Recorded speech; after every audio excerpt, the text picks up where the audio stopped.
Good morning friends, in today's video we'll discuss about one Indian English novel written by Mulk Raj Anand, that is A Private Life of an Indian Prince. First we'll discuss about the author of the novel, Mulk Raj Anand. Anand was born on 1905 and died in 2004. He was an Indian English writer recognized for his depiction for the lives of poor caste in traditional Indian society. He is one of the pioneers of Indo-Anglican fiction.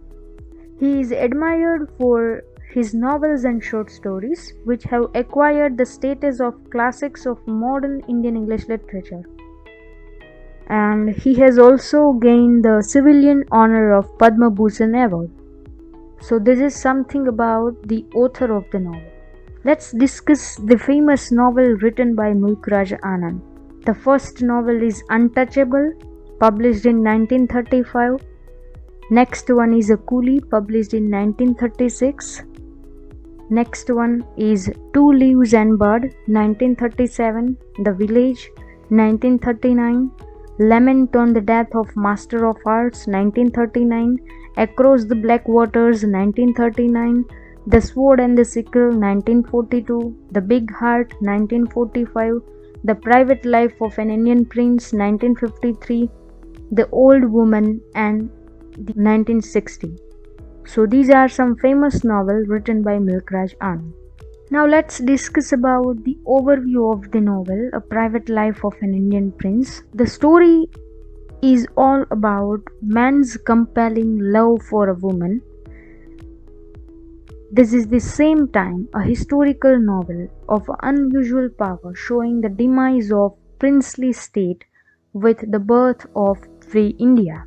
Our protagonist, that is Maharaja Ashok Kumar of Asampur, asserts complete independence for his small hill state rather than join the Free Indian Union. He has a mistress called Ganga, and to feed his mistress's greed, he extorts large sums of money from his starving peasantry. These provokes a revolt in Sampur, which in turn the extreme displeasure of the government in Delhi.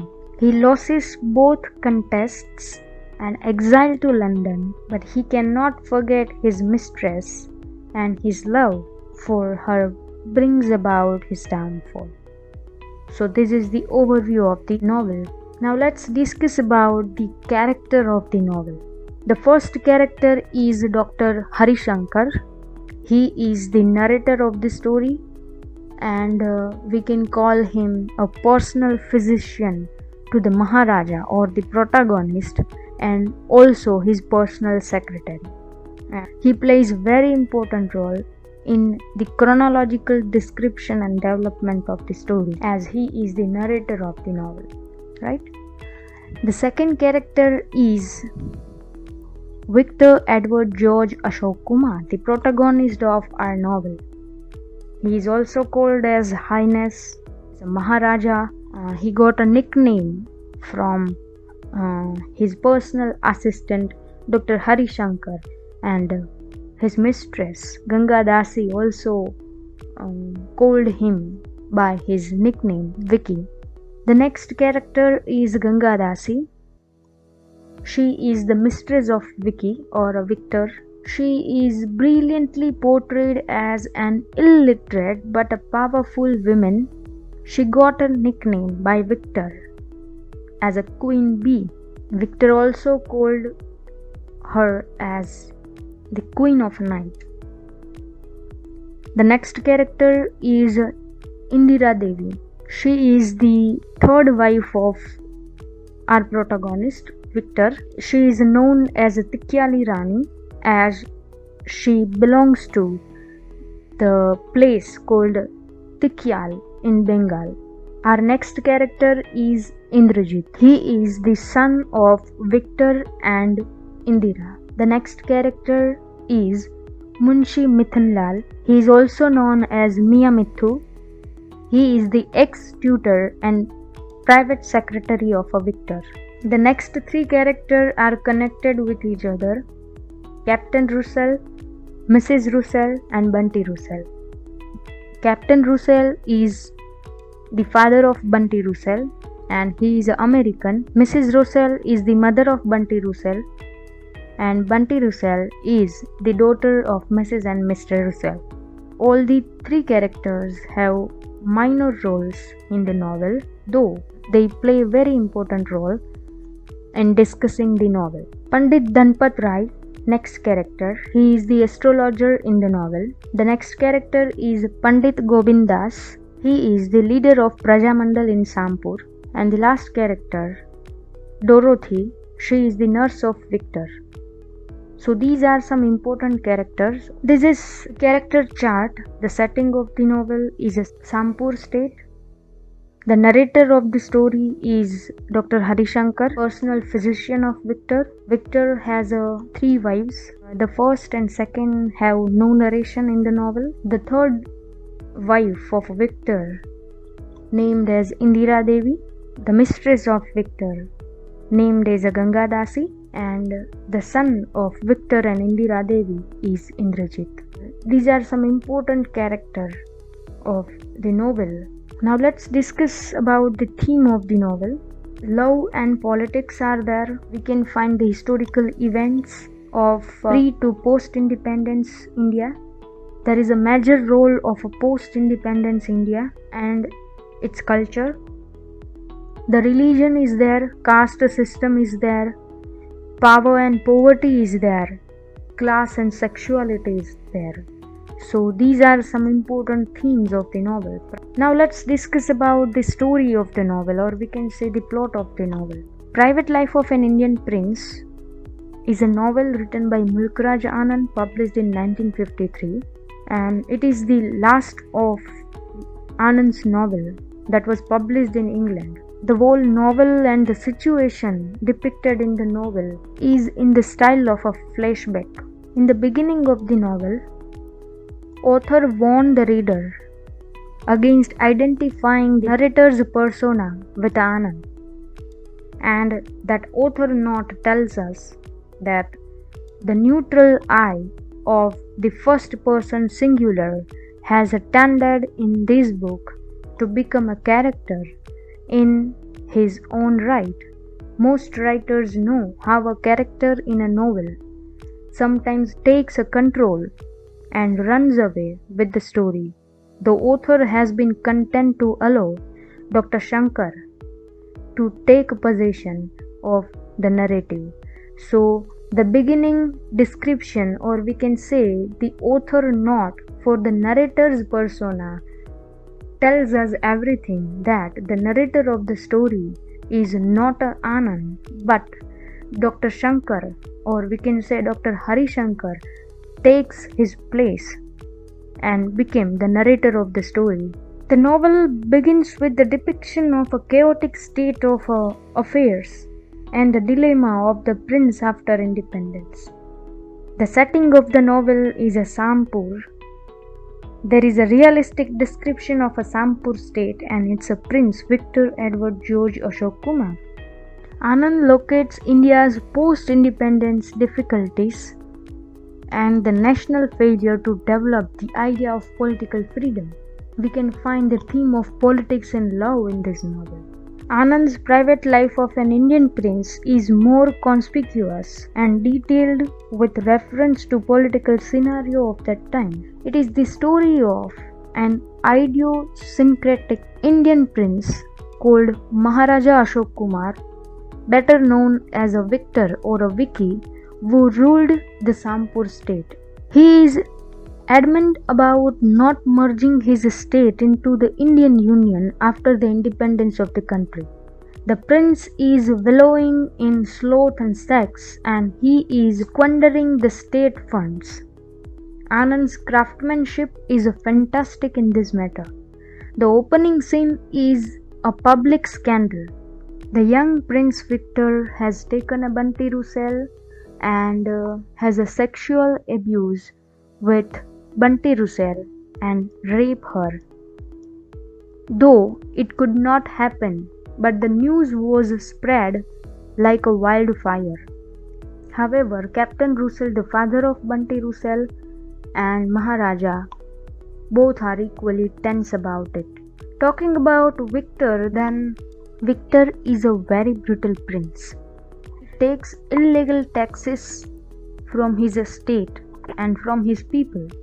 Even he ill-treats his married wives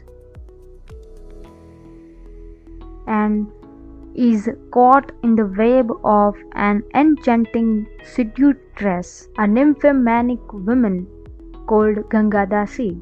This novel is all about the prince's relationship with his mistress Ganga. There is awareness about their rights. They form a Prajamandal and demand justice from the autocratic prince. He is pressurized by Sardar Patel to sign the instrument of accession. Actually, Maharaja receives a wire message from the Prime Minister at that time, but he is reluctant to respond him. So, Prince Victor makes a foolhardy plans without realizing the gravity of the situation. He is confident and discusses his plans with Gangadasi and Dr. Shankar as well. Ironically, even as the prince is planning the rosy future inside the palace, the activists of Prajamandal under the leadership of a Pandit Govindas are preparing for a hartal to protest against the misrule of a Victor and to gain support for the accession of the state of Assampur to the Indian Union. Actually, Victor lives in a fool's paradise. He is totally unaware of the imminent hartal.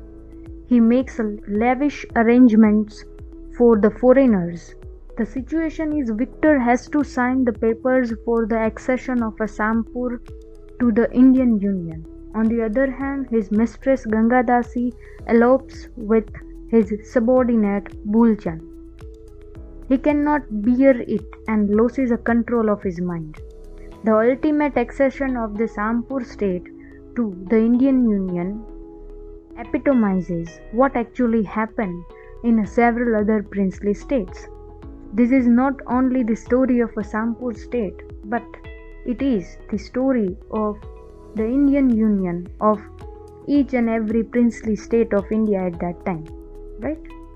Now Prince is sent away to London because he is in highly perturbed state of mind. After some times, he is summoned back to India, for he is found to be involved in the murder of Bulchan. So now the situation is, people believe that he is involved in the murder of Bulchan, right? And who is Bulchan? Bulchan is the paramour of Gangadasi. The destruction of the prince is now complete. The emotionally weak character dissipates when he cannot have his way. He turns eccentric and lands in a lunatic asylum of Pune. His wife Maharani Indira, whom he had neglected all his life, reaches the asylum to look after him. Victor's only serious concern is to build up a good fortune for his mistress Gangadasi, whom he could not give anything legally, as she is the mistress of Victor. The personal properties of the people are confiscated, and the public could not dare to disobey the decrees of the ruler. Here we can find that the prince is a reckless womanizer. He is devoid of all morals and scruples. He treats women as playthings. He kept agents to procure beautiful girls for him. So the prince is beastly in his lust and greed. His brutal operation is total and awesome. No one could raise a voice against him. In one of the quotes, where we can find Victor's weak and lustful personality, that he is so easily trapped by Gangadasi. Once she leaves him, he gets into the state of delinquency and soliloquy, and the quote is, "Where have you gone? Oh, where have you gone? Why have you done this? Why? Why do you want to destroy me?" Again he mutters, only in a death shall I be able to get rid of her. So this quote is the proof that how he is connected with Ganga Dasi. The mental torture of the prince is quite visible in his eccentric activities. Once he was a prince, now he has lost everything. Power and blood both have flown together, right? He confessed, I have lost my throne. But that would not have mattered. Only the woman whom I loved also left me. On the other hand, Dr. Harishankar, the logical educated man, every time warns him that let her go, which we can find in her quotation. Dr. Harishankar said, please look out for the few thorns that might have got mixed up with the roses.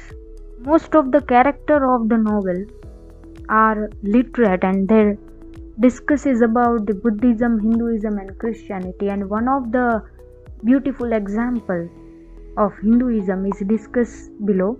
It said there are three kinds of natures according to our ancient Hindu lore: Sattva, Rajas and Tamas, said Munshi Mithanlal. So this quotation is spoken by Mia Mithu, or we can say Munshi Mithanlal. The first is a pure and trustful, the second is a noble, and third is mixed lower carnal nature. And Ganga Dasi belongs to the third group, so Maharaja, try and forget her. So we can say that Dr. Harishankar and Mia Mithu, these two characters are trying to warn Victor, but he is not able to leave Ganga Dasi as he loves her a lot. On the other hand, Ganga Dasi has no feelings for Victor. If we analyze the situation, Ganga Dasi has interested in the money and assets of Victor. That's it. She has no feeling and love for Victor. So the prince's passionate infatuation with nymphomanic woman ends in disaster. All his troubles are of his own making, right? And an outcome of the blunders. The most interesting thing about this novel is Anand's technique of arranging the various incidents. Private Life of an Indian Prince shows Anand's perceptive concern for the princess. Anand feels that though the princes are degraded, yet they are an isolated a lot. They invite a contempt, but they also require a sympathy and understanding. In the end, there is not any kind of description of whether Victor has a sign in the Indian Union Association or not, but in the end, Victor is admitted in asylum in the Pune, where he has no one except his wife, Indira Devi. So this is the ending part of the novel, where Victor has nothing and no one with him except his wife, Indira Devi, whom he ignores in his whole life. And these are some important quotations of the novel, can help you to understand the particular incident and the personal perspective of the character that was described in the novel. So you can write it down in your notebook. That's it from my side. Thanks for watching.